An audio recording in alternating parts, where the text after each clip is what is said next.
This is Elected, a podcast for women and our active accomplices in and around politics. I'm Sarah Elder-Chamanara, and today my guest is Stephanie Mitton.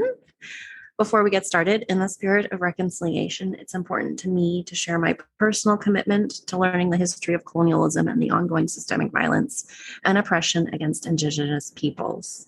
The land where I live, work, and record from is the traditional territories of the Blackfoot Confederacy, the Siksika, the Kainai, the Kainai, the Tsuut'ina, Stoney Nakoda Nation, Métis Nation Region 3, and all people who make their homes in the Treaty 7 region of southern Alberta. So Stephanie, it's been a long time since I was on your podcast. Yes. I think it was last year, wasn't it? Yes. Yeah. Oh my goodness. It's like a year, but it feels like it could have been 3 years, 4 years, 8 years. Yeah, it was interesting. I was listening back to some of it the other day, and we were in a very different place in the pandemic, especially where I live. And I thought it was really funny, Sarah, because I was like, oh, I hope in the new year my kids will be back in school. Like, that's all that matters to me. And they weren't in the end, like after. Really? Yeah. Funny times. Well, and I mean, we've had such different experiences based on how old our children are, where we live in the country because of provincial approaches to the pandemic. Yes. And now I think we're kind of we're all, like, I would say all on the same page in terms of that there really aren't any restrictions anymore. Yes. Kids have been back in school as far as we know right now. They will be back in school again in the fall. Mm-hmm. Are you looking forward to having your kids back in school in the fall? Oh, for sure. Yes. From the COVID perspective, I'm really curious about if things will change. Like, they almost had masks right to the end of the school year this year, even though it had lifted in other places. So I'm curious to see what school will look like for them. But they really like school for the most part. And one of my kids is going to middle school. So I'm excited for them to, if possible, have a more normal experience. Like, they haven't had extracurriculars or anything like that for a few years. And, if it's safe to do so, then I would like them to have that. Yeah. You know what I just realized? I didn't introduce you, so now everyone's listening and we just jumped into the conversation. Like, who is this woman? Who is this person? So Stephanie is the principal and founder of Beacon North Strategies. You're in Ontario. You're also a GR advisor, so a government relations advisor at the nonprofit Children First Canada. And you're the co-founder of the Women Don't Do That podcast, which we just kind of talked about, which features conversation with women who are change makers and risk takers. And I was very honored to be on your podcast last year, which is what we were just talking about.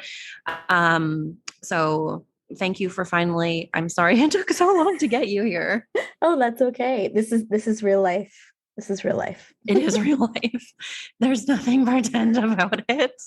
And I think you and I are both pretty transparent about the challenges and the good things and the hard things. And so obviously we were just talking about COVID, but middle school can be like a really big deal. So that's very exciting. Are they excited to start? And I think we're kind of like mid-July. So, I mean, when I was a kid, I was very excited about school supply shopping. And obviously the clothes aspect for me was a big deal. Yes, are they like that as well? Yeah. My older daughter is 11 and a half. And I think around the time, like a few weeks ago that school just ended, she already had started carts on Amazon and was like, can I order all these things? And I was like, no.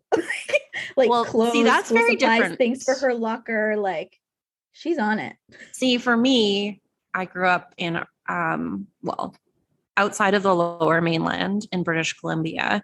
And so our back to school store destination, because we never had a metro town or an Eaton Center or, really we had, in our town, we had 2 malls and they were directly across the street from each other. One being definitely better than the other. Anyways, all of this to say, our back to school destination for me when I was a kid was Zellers. Yes. Which no longer even exists. Yes. So it's interesting to hear. And I had never considered it because my kids aren't of that age yet, that your your child would be using Amazon to like Yes. do that. That's Yeah. And we've never done unbelievable. it before. I think for her, it's just that's what's natural, right? Just like, oh, I found some stuff. Could I order it? I'm like, it's too early. Like, let yourself be a kid, enjoy your Yeah. summer, chill. Well, also, how do you get the experience of like I mean, I love I love the smell of school Ah, supplies. I love it. And like you don't get that when you're creating your cart on Amazon, whereas in the Yeah. And I just store, assume there's better sales if you wait till yeah, August. And possibly. Yeah. maybe that's a fallacy. But, anyways. I also, when I was little, I would dedicate one drawer in my dresser to everything Mm, that I like slowly accumulated for my first day outfit. And I would fold it and I would store them away like they were the most precious things. yeah. Yeah. Oh, to be a kid. Yes. Yeah. Okay. Well, our conversation today, as much as I enjoy reminiscing about the smell of pencil crayons and new jeans, um, I wanted to talk to you about your political life, which Hmm. informs so much of what you do now in your personal life, in addition to being a mom. So we're going to go back. So I know that you have previously worked in politics and you have experience running. So you ran for a contested nomination in 2018 for the Conservative Party. And okay, this is one of being out west, we have very short riding names. Right. In Ontario and out east or in Yeah. central Canada, you have some very long names. And so you ran in the riding of Leeds-Grenville-Thousand Islands and Rideau Lakes. Yes. I was actually, so when I was writing that down, I was thinking like the poor speaker in the House of Commons who has to, there's no abbreviation. Well, maybe they do, but that has to be one of the longest Yeah, it's writing very names. long. Yes. Yeah. So running in a contested nomination, what was that like? And, what was the outcome for you? Well, the context at the time was that Gord Brown, who was the MP, had actually died in office. He had had, I believe, a heart attack. And so that's why the nomination was taking place. Um, can you repeat the question again? I got sidetracked thinking about that. So you ran for the a contested nomination in 2018. Right. What was that experience like running? Because I think there ended up being there were three of you or four of you who ran. Four of us. Yeah, Yeah. it was definitely a really interesting experience. I would say it's transformative. The podcast came out of that experience, but also I had to resign my job to run because I was the director of government relations at Universities Canada. And obviously that, running is a very partisan thing to do. And I moved home to the riding, which is where I grew up. So I grew up in that riding. That's my home riding. And there were some things that were really challenging, but it's also ultimately an experience that I'm really glad that I did at the same time.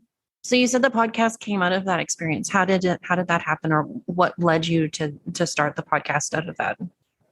Yeah, it was, I mean, I think when it comes down to it, facing a lot of sexism, going, door to doors, there were, people who specifically wouldn't vote for me just because I was a woman. I was a young woman with kids, right? So questions about that, questions about what you wear, how you act. Somebody asked me to describe myself, and I was talking about how I'm a tenacious person, and I was told women aren't supposed to be like that.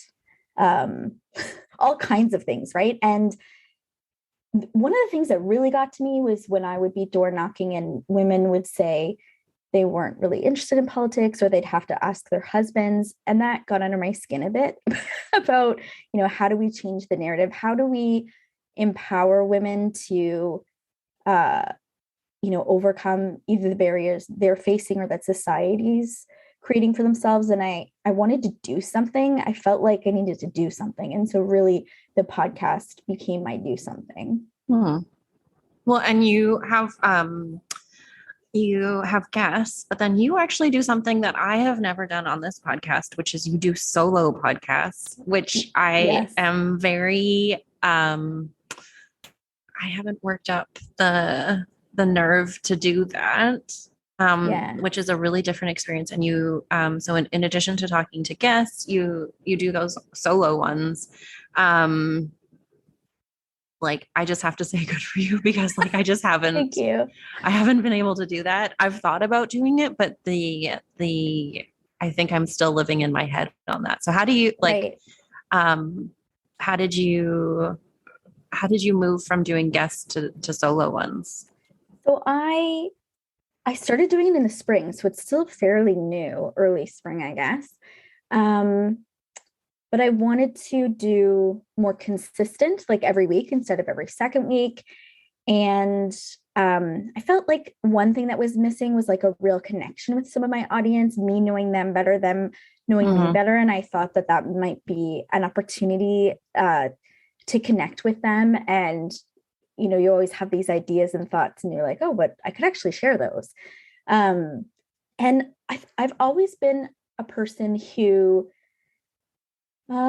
really does do hard things sometimes, like quitting your job, running for politics. I always try not to overthink things too much. And sometimes I get nervous, but a lot of the time I find things that maybe make other people nervous don't make me nervous. I don't know why. But I think, you know, in those kinds of situations, it certainly helps me. Yeah, definitely. Well, and also, I mean, I think it's probably good prep work when you've, you know, run for politics, or you've been in the situation where people say things to you like, oh, I'll have to, you know, ask my husband, or I'm not going to vote for you because you're a woman. I mean, that's kind of a very fertile training ground to build, you know, capacity in different ways internally. Oh, for sure. I remember the first day that I ran, someone called me a fascist, and I was like, all right, we're in it now. And you were running as a conservative. I was like, what is happening? Anyways, yeah, so you do, I think from my career as a lobbyist, I already had some pretty thick skin, right? Like that is the old boys club for sure. Politics is still an old boys club, and certainly in the lobbying field. And so there were still some things that were really hard about it, or that surprised me. I remember, you know, I did a lot of like live videos or just videotaping messages and sharing them. And that was fairly new to me at the time to be doing that thing. And I mean, that kind of work helped me certainly in the podcast and like doing some of the things I do now. But I remember at the time, some of that being certainly challenging. Well, and now it's just so commonplace, and politicians, you need to be rather adept at using social media and video to, you know, to be successful in some ways in reaching new audiences. And so, yeah, you were kind of in that at that time, they were so new. Yes. Even in 2015, you know, like social media wasn't used in that campaign the way it is now.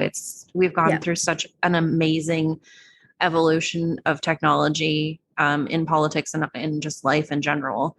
Now if you're not on social media and you are in politics, you're an anomaly. Yes. Yeah. So before running, you worked in politics and you've spent time doing different things in GR. So what did you do in politics, and tell me about that experience? So I got involved in politics in university. I always recommend to people, like, if you want to be involved in federal politics, you know, going to one of the universities or colleges in Ottawa is a great place to start, because you really do have access to so much by just living there and just some of the programs that are around. So when I was in residence in my first year of university, they actually did a volunteer program at Parliament Hill. And I thought, well, I'm a person who loves to learn. And so I was like, I don't really know much about that, but that seems really interesting. And so I applied and was accepted. And I even said, like, my family wasn't particularly political. We would discuss and like debate issues, but it was never based on like certain political parties. Even my parents didn't really tell each other who they voted for. So like not political.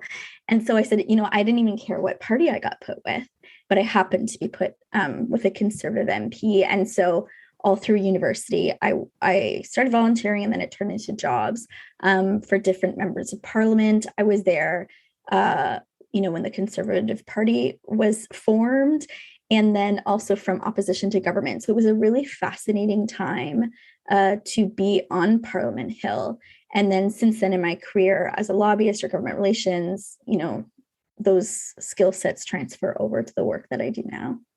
Do you find it, sometimes I find it difficult when people are like, oh, you worked in politics, like, tell me what you did. Mm-hmm. And when you're talking to someone who doesn't know, like, about how, like, how political jobs works, do you find it also a challenge to sometimes be like, this is what I did, and they're like, what do you mean? Or I actually think describing what I did at Parliament Hill is probably a little bit easier than describing what I actually do as a lobbyist.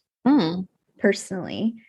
When I worked on the Hill, I was a student, right? So it's interesting because technology has changed it a lot too, but it could be answering the phone, doing a lot of constituency work. So if a constituent needs help with their passport or some federal system that they're having issues with, I would, help them try and figure out and solve their problem for them. It's called casework, constituency casework. And I did a lot of that kind of work, and also writing a lot of letters. So whenever constituents would write in with questions or, to share their opinions with the MP, I would draft letters back for them, so some of those pretty basic functions. And now, so compare that with and you're right, there's a lot of mystery surrounding the work of like government relations and lobbying. Mm-hmm. So how do you, when you meet someone who's like, I don't know what a lobbyist does, how do you describe that? Yeah, it is a challenge. I also find one of my first questions in my head is often like, are they Canadian or American? Because those systems also look very different. And so sometimes that's something I often think in my head, because I think when people first think about it, they imagine, me walking around with a stack of money and just like shoving it in the back of people's pockets, like, I'm like, no. To be honest, that's never, really? No, better, Sarah, though. I do, but it's interesting to hear you put it like that, like with, a briefcase. Yeah. I can understand. I can imagine that there are people who think that, to be honest. Oh, goodness. But yeah, I would tell people I help clients like navigate the federal system. It's complicated. And so helping people understand kind of the who, what, when, where, how, and why, developing strategies to help them do that. Those are the types of things, high level, that I do. And I often try to give examples. Sometimes I'll give an example and say, for instance, if there were people or an organization that were really concerned about skin cancer, they could hire somebody like me to help them advocate that tanning beds should be eliminated, right? Like giving some specific examples maybe helps people put it into perspective a little bit better. Okay. Yeah, no, that definitely makes sense. It's always interesting having conversations with people who are just not political at all versus conversations with people who are super political, because they vary so greatly, and you have to think about how you tailor what you share so it's easily consumed. Yes. And I often find, at least for myself, especially with my friends who don't work in politics, I don't talk about it a lot unless they ask, given the work that I've done, and I know that you've done too, Sarah, you really do get to do some really interesting and phenomenal things, but I like to keep it humble. Well, and also, you don't really talk about things, right? Because I think, your role as a staff person, although obviously things have changed since I worked in politics, is that there's we never shared anything really on social media. It was only when a decision was made, and then, the only person who was discussing it was the minister, or government, or the MLAs, or the MP. I never worked federally, but it's actually, social media has changed a lot in that now staffers are much more visible and much more active in amplifying the work of, in a very partisan way, actually. Have you noticed that as well? Yeah. Absolutely. Do you agree with it, or do you think it should be more like the way it was, in the Mhm. early days of like social media? Oh, that's a good question. Because my strategist part of me is like, oh, having other people amplify your message is amazing, of course. But when you go back and analyze, has it been good or bad for the system, and what has it looked like before? I think there's no question, especially on Twitter, which is, I think the main conversation place for journalists, lobbyists, and politicians, that it has been and continues to be at times a very toxic place. And by having staffers engaged in that, it probably even more so. Yeah. Yeah. I'm not because you're in Ontario and I'm in Alberta, but it's actually calmed down quite a bit, thankfully. But staffers over the last few years in government here in Alberta have played a very vocal role Mm.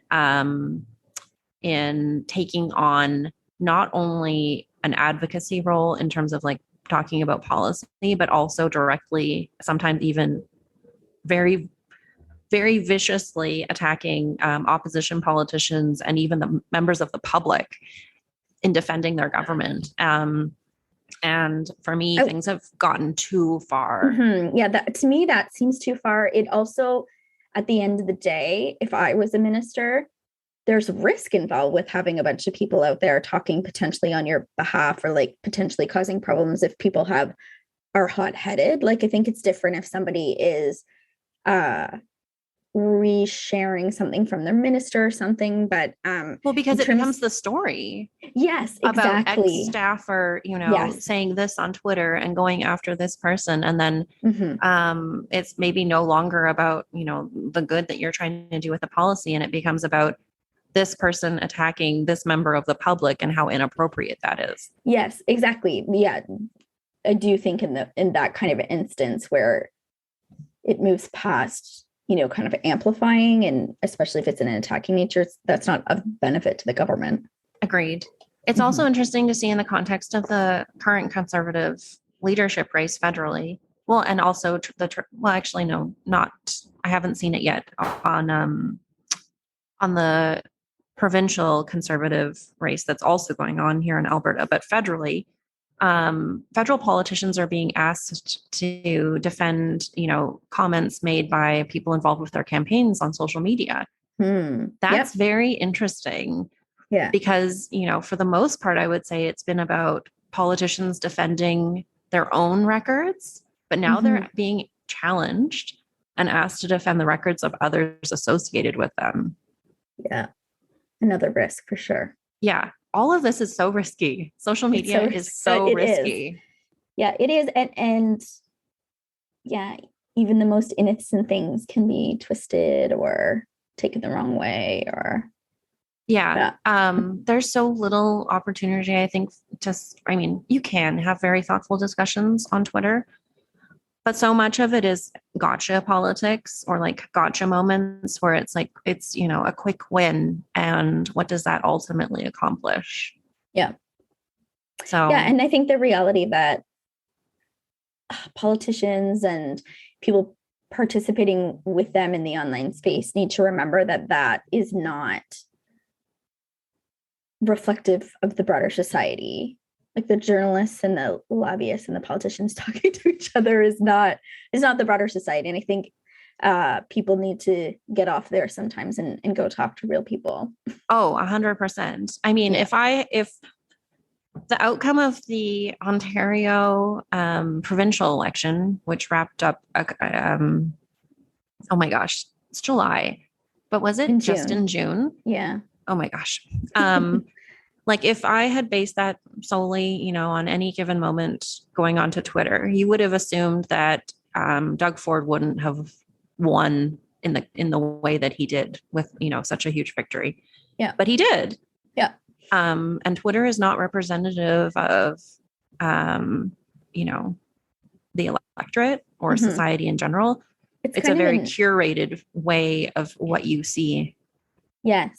It makes me think about in Ottawa, we often talk about like the Ottawa bubble, right? You start kind of talking to yourself and just seeing issues through the lens of the Ottawa bubble, but how important it is for MPs and staffers to get back to their ridings and constituencies to like see what are the real issues and what are people really talking about. And I think Twitter can be an extension of that Ottawa bubble. Yeah. Yeah.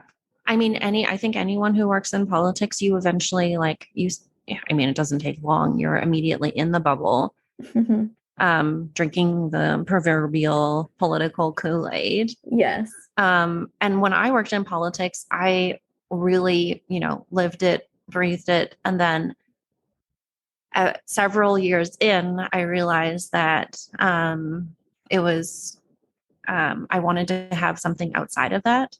That I wanted to have friends outside of politics who weren't, staffers, that I made an effort to start volunteering again in things that weren't, related to politics. Balance definitely, I don't think exists when you work in politics in any way, but you can try and tip the scales. Did you find that as well? Like you were too in the bubble at points?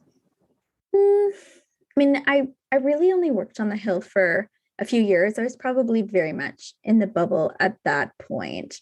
But for me, I don't know about other people, but once you're on the outside looking in, even if you're still working in it, because I still consider myself as, somewhat, still working in politics. But I definitely see that I can see a lot more broadly than I could have probably when I was in an MP's office, Yeah. Well, I think also because when you're in the bubble, everyone in the bubble with you is very much of the same mind. Yeah. And so it's like groupthink. There's not always a lot of, disagreement you're not necessarily having conversations that challenge you. Mm-hmm. Yes. Yeah. No, I think that's true. And not exclusively, but for the most part, in a lot of ways, staffers tend to also, when I say staffers, that, it's people who work for the MPs and senators, tend to be on the younger side too, right? So it is a bit of an anomaly. Yeah. Yeah. When you were a volunteer and then when you worked on Parliament Hill, were there a lot of women amongst your ranks, or was that something that you kind of saw evolve? So one of the MPs that I worked for was a woman, actually. And she was the head of the Women's Caucus at the time, I think, for the Conservative Party. So that was very interesting. And there were some really strong women like Rana and Lisa Raitt around too, right? Certainly, not, 50% in the cabinet, that kind of thing. But there were some strong women around. And I think having worked for one, you get to see it more, obviously.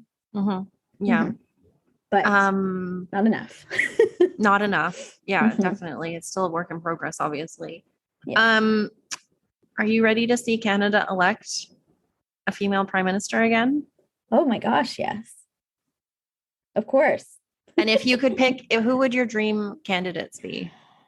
Oh, that's a tough question, Sarah. From like any party. Or if you could pick one for every party. Okay. For the Conservatives. And you can pick anybody. There's no. Yeah. Okay. Maybe Rana Ambrose. Okay. Yeah. Good. Rana fan. Or Lisa Raitt. I like Lisa Raitt.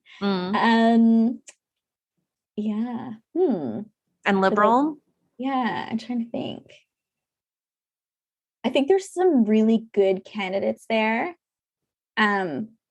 Chrystia Freeland obviously is a name that's being shared, but Anita Anand, like there really have been some really strong ministers that you could really see leading there. NDP, I've always liked Nikki Ashton, but maybe that's just because she's like an advocate at heart. She ran. So I definitely could see that happening again. So, Yeah. There really are some strong women in all the parties, like even when remove whether or not you might love all the policies they choose or not. I would love to see a woman run and win. And yeah, it's just so important. Yeah. Well, and I think we're long overdue to have that second woman be in that position. So for sure. Kim Campbell being the first. It's mind-boggling to me that we're just still not there yet. And I think that's what shocked me about when I went home and ran, was that this idea of women in leadership, or women in leadership in politics in particular, still is a conversation. And I know it is, but it is mind-boggling. Yeah, that we still have to talk about it because it just hasn't happened yet. Yes, or even just the fact that we still have to have it, right? Like even from, like I was saying, like the women that I met when I was door knocking, like they're a part of the challenge, right? Or even the men who said they wouldn't vote for me just because I was a woman. Like it's just crazy to me that that's where we still are. And I think that is really where we still are. And if people are able to get out of their, day-to-day bubbles and go and spend time with other people in different parts of the country and different parts of, rural, urban, maybe faith groups, not faith groups, that there really is some really diverse opinions still out there on a lot of issues. And unfortunately, there's still a lot of work that's left to be done. Yeah, we still, and obviously because we can see what's happening in the States. So, that trickles over the border as well. There's so much to do, and there's obviously so many ways that you can come at it. But I think the most important thing is that you come at it and you just, it's not something that exists that you're just going to let be. Yeah. One of the things I feel like I do a lot on my podcast is really trying to get women to be engaged, whether it's, with issues, a bare minimum voting, right? Or like volunteering, running themselves, donating money. Like there are so many different ways that you can advocate for issues you care about, or encourage women, or support women, or run yourself. And I want more women to know about those options and to do something about it. Yeah, there's definitely, there are so many things and so many ways that people can get involved. And, I think if you get involved, or you are impacted and then you get involved, that's however you get involved is valuable. I think the thing that I have a hard time right now is, because maybe sometimes I definitely pay too much attention. I'll definitely say that.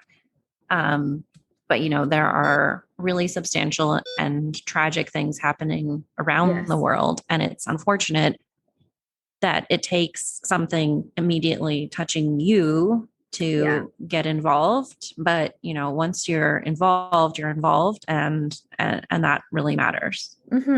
It's so true. I often talk to people and try to describe how, think about something that you're passionate about. Like that's probably something where you can actually make change. Like people will often be frustrated about something and then they just are frustrated. It's like, well, you could probably actually try to do something about that. It is possible. And those voices and actions actually really do matter.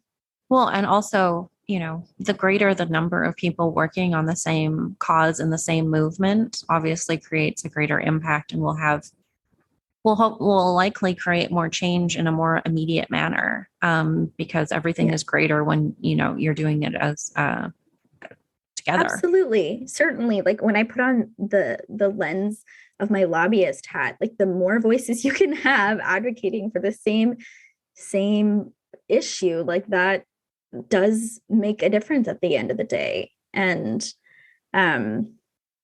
it works and it matters. And, sometimes we were talking earlier about how do you describe, being a lobbyist or that environment. And I'll often say to people, basically anything, like small businesses, doctors, lawyers, teachers, like there's associations in Canada for so many different issues, and those associations lobby the provincial and federal governments. And basically any big company you can imagine also has lobbyists, right? But so if there's an issue you care about, there might already be someone you can find that's talking about those issues that you can help elevate, have your voice elevated and work together, or you can do it yourself. Yeah, I definitely think that the most practical and kind of to avoid duplication of efforts is always to find out, what's already going on in that space. Yeah. And then to join it. Because you can accomplish more when you are unified. Yes. But yeah, definitely there are things that exist. There are issues that that they aren't represented. So there are opportunities to find new ways of lobbying. Well, Stephanie, if someone wants to listen to your podcast or find out more about you, how do they do that? So you can look up WOMENdontDOthat.com. That's the blog and the website for the podcast. We're also on Twitter and Instagram. I spend a lot of time on Instagram at WOMENdontDOthat. And you can find Beacon North Strategies online if you're interested in my public affairs work. And at Stephanie Mitton, I think, is my Twitter and my Instagram. So lovely. Well, thank you for coming on Elected, and for talking with me today. And I love watching and seeing everything that you do. I love watching and following Children's First. And your work with Sarah Austin there, who's based in Calgary. And so, I think that there are so many opportunities for women in politics in Canada to talk and collaborate and to amplify. And, having this connection with you is really important. And I think obviously you being in Ontario and Alberta, and also, not necessarily being of like the same political mind. You don't have to always, be identically, ideologically aligned, to be able to, have conversations and know people. And it's actually, 100%. It's a strength. Oh, I think that's such an important message, Sarah, because I like to think about it as, in some ways, I'm not super partisan. Like I want evidence-based policy. I want integrity. I think about it and I think if you are, a smart person who really cares about evidence-based policy, then you 100% can't align all the time with the issues that are happening in your party because there is politics involved, right? And when you can step back from that, you can have some of those broader conversations about what do we agree on. And I really don't like when it gets into the politics stuff and the personal attacks. That's not for me. Yeah. Well, and so much of it is very personal now, heightened obviously by social media, but I think it's, it's like water going down a drain, kind of like, once you're there, you're gone. Yeah. So hopefully we can, put a stopper somewhat in that. Yes. Because I don't think that anyone is served by that kind of climate or those kinds of personal politics. Like we all lose. It's all about humanity. It's they're people at the end of the day. They're other people. And this world, this country, there's so much work that needs to be done to make it a better place and to not go where some of the things are maybe going right now. And people may have different ways of tackling the issues, but in many cases, the fact that the issues are important, most people can agree on. And I know in my own personal life, like I have strong relationships with people across the political spectrum, and there's different issues that I would agree with people across the political perspective. And personally, I think that's really important and we need to see more of it. Agreed, completely. Just because you voted one way, for example, doesn't mean you have to vote that way again. There's like no. And even if you do, sure, we can still be friends. Yeah, Just like, exactly. Like don't. you can still have conversations. You can still, challenge your perspective and maybe actually, Mhm, learn something. So yeah. mhm.